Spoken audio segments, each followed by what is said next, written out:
Alors, nous allons identifier les principaux freins à l'enthousiasme que l'on peut rencontrer, découvrir dans l'entreprise. Et puis, ces principaux freins nous amèneront aussi à identifier quelques tueurs que l'on rencontre dans l'entreprise, les tueurs de créativité notamment. On va commencer par les freins. Parmi les freins que j'ai eu l'occasion de découvrir comme étant les plus présents, et il y en a 4 principalement, eh bien nous allons les découvrir.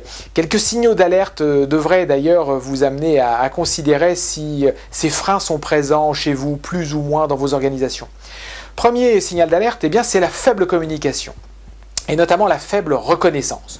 Autrement dit, on ne sait pas dire à ses collègues, à ses collaborateurs, à ses équipiers, on ne sait pas dire que ce qu'ils font, c'est bien. On ne sait pas donner des signes de reconnaissance positifs. Alors pourquoi on ne sait pas? Peut-être que culturellement en France, on pense que si on dit trop souvent à quelqu'un « c'est bien ce que tu fais », cette personne va nous demander une augmentation. C'est un grand phénomène que l'on rencontre en France. Bon, ceci étant dit, il n'est pas nuisible de dire à quelqu'un « c'est bien ». Il n'est pas nuisible de lui dire souvent que c'est bien ce qu'il fait. Pourquoi on ne le fait pas suffisamment? Je pense que c'est très socio-culturel chez nous, voire judéo-chrétien.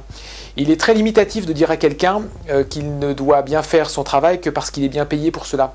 Ce serait complètement stupide. On va y revenir dans quelques instants. Donc la faible communication, la faible reconnaissance conduit à terme, et à court terme, à un manque d'appartenance.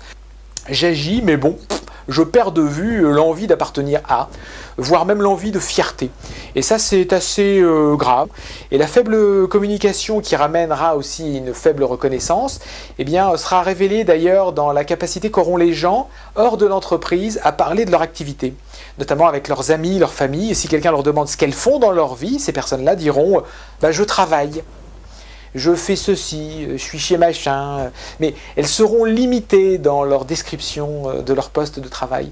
Et vous verrez que souvent, c'est un peu triste. Il m'est arrivé, par exemple, dans des centres d'appel, de rencontrer des personnes qui me disent, lorsqu'elles n'ont pas suffisamment de reconnaissance, lorsque je leur pose comme question « Que faites-vous dans la vie ?» Elles me disent « Je suis au téléphone. » Voilà, je suis au téléphone. C'est quand même assez affligeant. Deuxième signal d'alerte, mettant en évidence ces freins, eh bien, c'est la perte de sens au quotidien. Intimement lié au premier.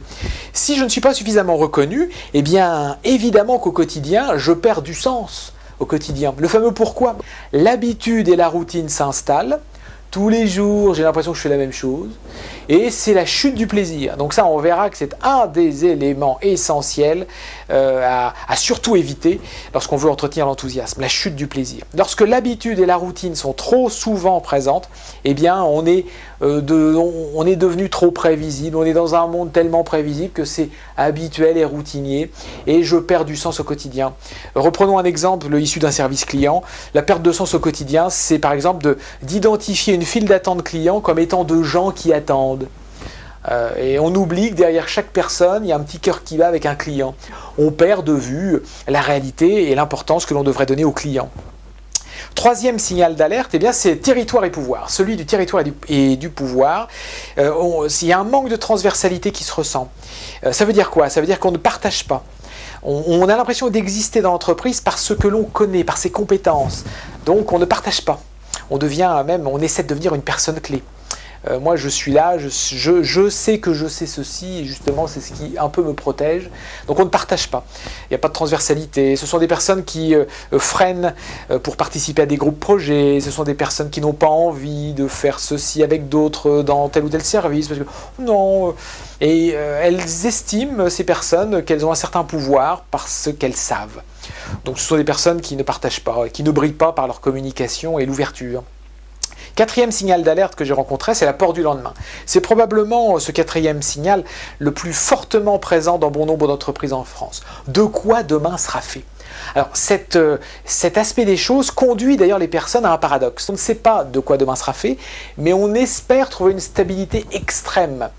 Ça veut dire quoi? Ça veut dire qu'on sait que l'époque est difficile, on sait que les entreprises vivent des moments de doute, d'incertitude, de devoir réagir parfois en temps réel, de devoir modifier le cours des choses, et pourtant on recherche l'extrême stabilité. Alors ça c'est assez affligeant et c'est assez surprenant.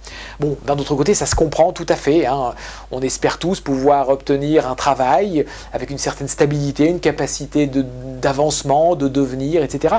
Mais force est de reconnaître que c'est peut-être dans certains cas la lettre au Père Noël que l'on souhaiterait écrire, et l'entreprise avec un grand E tout de suite dans le contexte qui est le nôtre, eh bien n'est peut-être pas l'endroit le plus à même de proposer cela. Et la peur du lendemain, c'est terrible, parce que si on a peur, on tue l'enthousiasme. La peur ne peut pas aller avec l'enthousiasme. Quelqu'un qui a peur est difficilement enthousiaste. J'ai peur de quoi? J'ai peur de tout, donc je ne peux pas être enthousiaste. Et ça met aussi en évidence une dynamique projet inexistante. La course à la stabilité extrême tue la dynamique du projet.